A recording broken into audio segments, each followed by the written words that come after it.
ესე უყურებ, რომ ეს უნდა იყოს კამპანიური ხასიათის. ქართული ოცნება ატარებს წარმოვიდგინოთ თავის კამპანიას, ეგრეთ წოდებულ საარჩევნო კამპანიას, შენ ატარებ მსგავსად მე არ მინდა რომ თვითმმართველობის არჩევნებთან დაკავშირებული საკითხები რაც არის, ამის ბოლომდე ნიველირება მოხდეს. შენც უნდა გქონდეს კამპანია, რომელიც მიმართული იქნება, ნაკაც მოგცემს რა ქართული ოცნება რომ რაღაცას აკეთებს, შენც იძულებული ხდები რომ უკვე საარჩევნო მოდულში იყო. და მიზანი არის რომ ნაკლები შენი ნომრები დაკარები. მეტ ადამიანთან მიხვალ და მისასვლელი გექნება რა, მიზეზი გექნება. ეხლა ამ წუთას უფრო მარტივი არის დამიჯერეთ, რომ დავარწმუნო ადამიანი, რომ არ მისვლით, უფრო გაუფუჭებს ბიზნეს საქმეს, ვიდრე მისვლით. აი ეს შეკითხვა მაქვს იმ პარტიებთან, რომლებიც განიხილავენ მისვლას. რა უფრო მარტივია? ამ მომრჩევლის დარწმუნება, რომ მისვლით, გარისკვით, იმიტომ რომ ის ხო რისკია, რა ბიულეტენი დახვდება, ისევ არ იცის, ხო?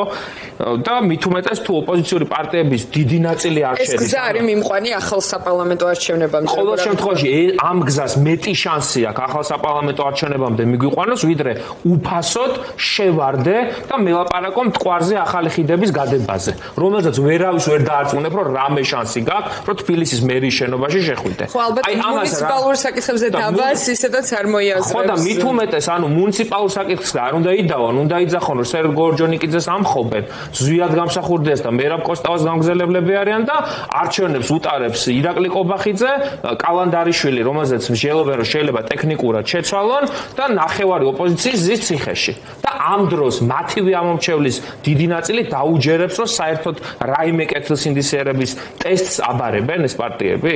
ანუ კოლეგიალობაც ხო არსებობს, ადამიანობაც არსებობს, გარდა პოლიტიკური პრაგმატიზმისა. მით უმეტეს პოლიტიკოს დაიჭერა, ალბათ კიდევ უფრო გართულდება არხებზე, სადაც გონიათ რომ გაშუქდებიან, თუ ამ არხების ამ არხებზე რაღაცა ის ტიტრის დადება მოგიწია და ესა ჩაქრობა მოგიწია სტუდიის, მე ეჭვმეპარება საერთოდ რამე შანსი ქონდეთ და კაცი არის მარტივად არის ბიძინა ივანიშვილი წევს ტემპერატურას გრადუსს ამ ქვეყანაში და ამ დროს ქართველი ხალხიც გრადუსს წევს, აი ხო იძახიან რომ იგივე ლოგიკა არის რომ 300-მა კაცმა, 500-მა კაცმა, 1000-მა კაცმა, რომელიც ყოველდღიურად იკრიბება რუსთაველის გამზირზე, რას უფუჭებს ბიძინას. უფრო მეც უფუჭებს ვიდრე ის ხალხი, ეხა ვინც არჩევნებისთვის ემზადება. ეჭვი არ შეეპაროს ამისთვის არავის.